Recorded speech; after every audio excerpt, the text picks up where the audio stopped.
Olá, sejam todos muito bem-vindos a mais um mergulho profundo na nossa história.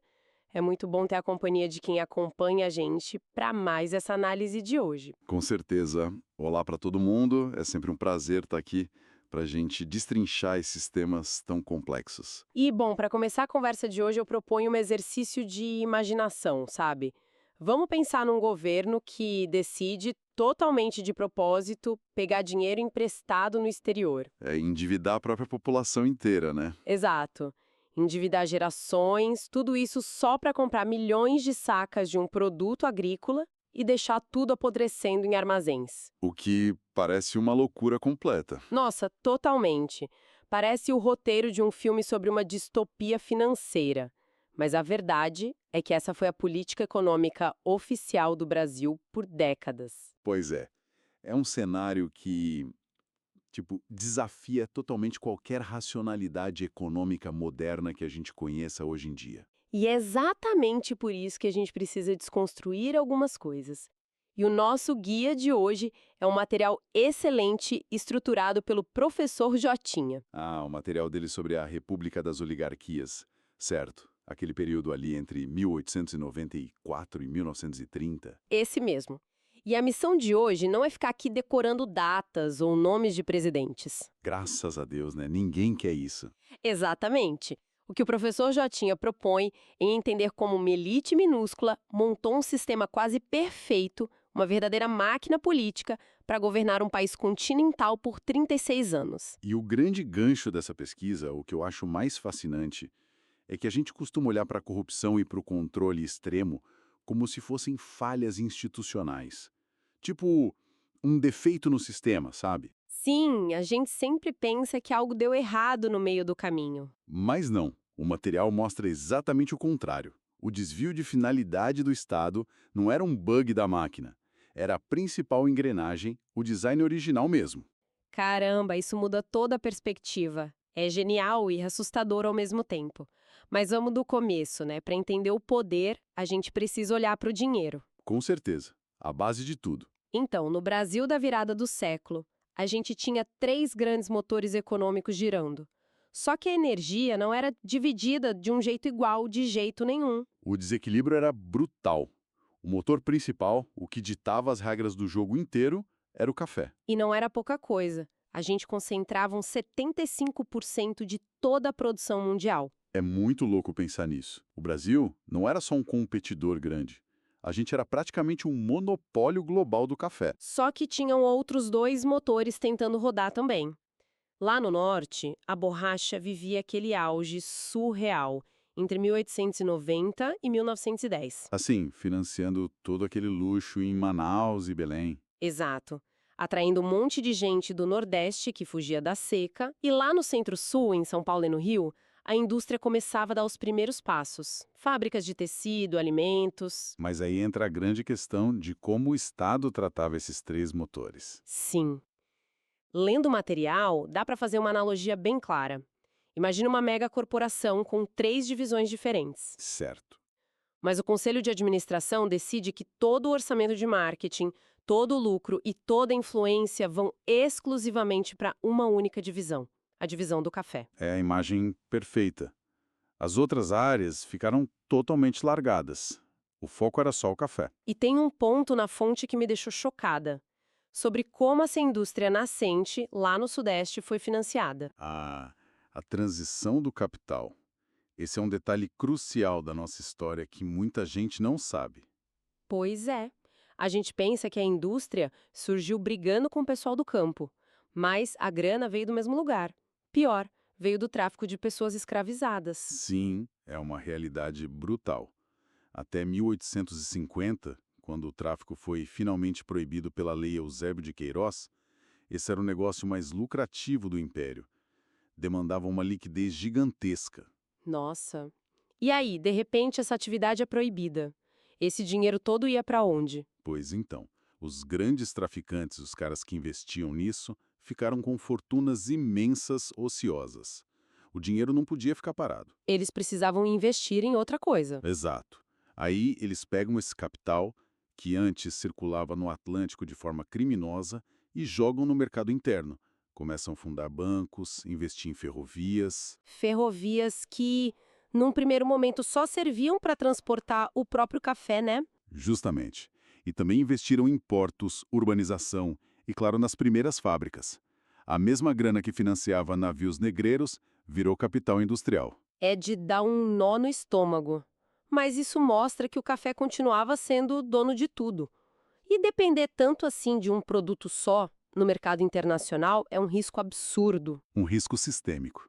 Porque pensa bem, se a safra é gigante e o mundo não consegue comprar tudo, o que acontece com a lei da oferta e da procura? O preço desaba a hora. Exato. E é aí que a elite cafeeira percebe um negócio interessante. O livre mercado é ótimo, mas só quando dá lucro. Ah, a famosa frase de que eles queriam o bônus, mas nunca o ônus. Exatamente. Quando veio a ameaça de superprodução e o preço começou a cair, eles não pensaram em diminuir o plantio ou assumir o prejuízo. Eles usaram o Estado como escudo. O que nos leva ao famoso, ou melhor, infame Convênio de Taubaté, aquele acordo de 1906, Isso. entre São Paulo, Rio de Janeiro e Minas Gerais. O famoso cheat code da economia brasileira. Olha, lendo as anotações do professor Jotinha sobre a mecânica desse acordo, me deu até raiva, sabe? Porque, vamos destrinchar isso aqui. Vamos lá. O Estado brasileiro assumia a compra de todo o café que sobrava, retirava o produto do mercado e estocava, só para forçar o preço lá fora a subir. O Estado comprava o problema dos ricos, basicamente. Espera, quer dizer que o governo ficava com uma dívida gigantesca para garantir que agricultores riquíssimos continuassem lucrando? Sim, É literalmente a institucionalização de privatizar os lucros e socializar os prejuízos. Como é que isso passava? é voltante para nós hoje, né? Mas na época fazia todo sentido para eles, porque não existia uma separação entre os interesses do Estado e os da elite do café.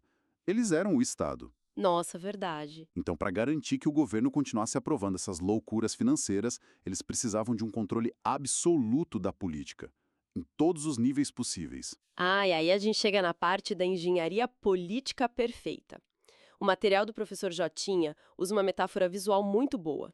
Ele descreve 3 engrenagens operando juntas. Isso, conectadas da base até o topo. Começando pela engrenagem menor, no município, o famoso coronelismo, A base de toda a pirâmide. onde rolava o tal do curral eleitoral e o voto de cabresto. E, tipo, parando pra pensar agora, é muito cínico o uso dessas palavras, né? Curral e cabresto. Sim, eles tratavam o eleitor literalmente como gado. Um gado dócil, guiado pelo dono local, só para alimentar a cadeia alimentar lá em cima, na capital federal. É uma violência explícita já no vocabulário. O voto não era secreto, então a intimidação física e econômica rolava solta. O coronel era o dono da terra, do emprego, de tudo. E ele garantiu os votos locais. Mas como isso se conectava com o resto do país? Aí entra a engrenagem média, a política dos governadores, que operava no nível estadual. Que era praticamente uma troca descarada de favores. Totalmente. O presidente não se metia nas fraudes nem na violência dentro dos estados. Dava carta branca para os governadores. E em troca disso, Em troca, os governadores garantiam, com a ajuda dos coronéis lá na base, que só deputados e senadores fiéis ao presidente fossem eleitos. uau! Então o Congresso virava só um carimbo dos desejos do presidente. Exato. Uma engrenagem não roda sem a outra. O presidente só comprava o café porque tinha um congresso na mão, que só estava lá porque os coronéis garantiam na base da força. O que pavimenta o caminho para a terceira engrenagem, a maior de todas, a política do café com leite. O topo da cadeia, o revezamento no poder federal entre os 2 estados mais fortes. São Paulo, que tinha o poder financeiro do café, e Minas Gerais, que também produzia muito café e leite, mas tinha o maior curral eleitoral do país. Era um sistema tão fechado que blindava o poder contra qualquer candidato de fora. A máquina rodava perfeitinha. Parecia perfeita, né? Porque lendo essa lista de presidentes e de como a máquina funcionava, dá uma ilusão de que era uma época de muita paz e estabilidade institucional. Mas era só fachada. A paz era mantida com muita, mas muita violência. Pois é, o material traz uma lista de curtos-circuitos, crises seríssimas, Canudos, por exemplo, lá no governo do Prudente de Moraes. Onde o Estado simplesmente massacrou uma comunidade no sertão da Bahia porque eles ousaram viver fora do curral eleitoral dos coronéis? Caramba! E teve também a revolta da vacina, com o Rodrigues Alves no Rio de Janeiro. Aquele urbanismo super drástico expulsando a população pobre. A vacina foi só a gota d'água de uma tensão social gigantesca. E depois vieram as tensões militares, como a revolta da Chibata, e conflitos de terra brutais como a Guerra do Contestado, já na época do Hermes da Fonseca. E o operariado não ficou quieto, né? Em 1917, na época do Venceslau Braz, teve a Grande Greve Geral, em São Paulo. Isso é fascinante, porque o surto industrial na Primeira Guerra Mundial fez a classe operária crescer muito rápido. O que me faz pensar num negócio muito irônico. É interessante notar que as próprias decisões dessa oligarquia acabaram alimentando a oposição deles, sabe? Como assim? Ué, o lucro do café e do tráfico financiou as primeiras fábricas. Mas foram essas fábricas que criaram a classe operária que parou tudo na greve de 17. Eles meio que fabricaram o próprio veneno político. Olha, é uma leitura perfeita. Eles semearam a própria crise. E a gente vê isso explodir de vez na década de 20, no governo do Arthur Bernardes. Sim, com o auge do tenentismo, os militares de baixa patente se rebelando contra a corrupção do sistema. E não só os militares. A cultura também rachou. A Semana de Arte Moderna, em 1922, foi um movimento intelectual enorme tentando repensar a identidade nacional. Quer dizer, o operariado urbano, os militares jovens e os intelectuais estavam mostrando que o Brasil estava mudando. Enquanto a elite do café tentava manter o país congelado naquele passado rural e fraudulento. A máquina estava rangendo, e o colapso final chegou em 1929. O último presidente dessa era, Washington Luiz, bateu de frente com o impacto externo que quebrou tudo. O famoso crash da Bolsa de Nova York, a crise de 29. Exato. O motor principal do Brasil, o dinheiro de fora, evaporou da noite para o dia. O mundo quebrou, ninguém mais queria comprar café brasileiro estocado, o sistema de proteção do convênio de Taubaté não tinha como se sustentar mais. O pacto quebrou ali. Sem dinheiro, aquela lealdade comprada acaba. E aí São Paulo resolve trair as regras do jogo. Ao invés de passar a vez para Minas Gerais, o Washington Luiz decide apoiar outro paulista, o Júlio Prestes, pelo Partido Republicano Paulista. Rompendo totalmente com a política do café com leite. E o que eu acho muito louco nisso é que lembra muito uma empresa familiar que está à beira da falência. Boa analogia. Né? Em vez dos sócios que passaram décadas roubando juntos se ajudarem na crise, eles começam a esfaquear uns aos outros pelas costas, só para ver quem vai ficar com a última cadeira confortável do conselho. Foi bem isso. E as elites traídas, Minas Gerais, Rio Grande do Sul e Paraíba, não aceitaram o golpe de São Paulo. Eles formaram a famosa Aliança Liberal. Com o Getúlio Vargas para presidente e o João Pessoa como vice. Eles usaram discursos modernos para atrair as massas, mas no fundo eram farinha do mesmo saco oligárquico. Eles só queriam tirar o volante das mãos de São Paulo. Mas mesmo com toda essa confusão, a máquina de fraudes de São Paulo ainda funcionava. Júlio Prestes ganhou nas urnas forjadas. E vem a faísca, o estopim perfeito. O João Pessoa é assassinado na Paraíba em julho de 30. Que, vale ressaltar, foi por motivos políticos locais, vinganças lá do estado dele, e não um atentado orquestrado pelo governo federal. Sim, mas na política a narrativa importa mais que o fato, né? Eles usaram esse assassinato como a desculpa perfeita. A desculpa para incendiar o resto do país. As tropas marcharam, Washington Luiz foi deposto e Júlio Prestes nem chegou a assumir a cadeira. E Vargas toma o poder, marcando o fim oficial da República das Oligarquias. A Revolução de 1930 quebrou a estrutura visível do café com leite. Quebrou formalmente, mas isso me deixa com um pensamento bem provocativo para fechar nossa análise. Adoro. Qual é? A gente estuda que a Revolução de 30 derrubou aquele sistema.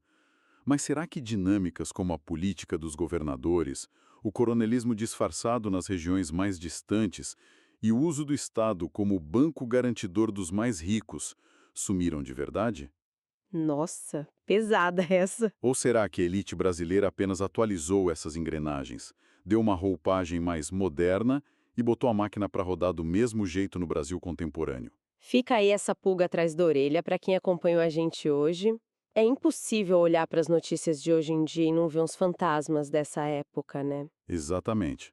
A história é a melhor lente para a gente entender o presente. Com certeza. Bom, a gente encerra esse nosso mergulho histórico por aqui. Eu queria agradecer muito a companhia de todo mundo. Compreender as raízes do nosso Brasil é fundamental. Obrigado, foi sensacional. Um grande abraço a todos. Um abraço enorme, cultivem sempre a curiosidade de vocês e até a próxima.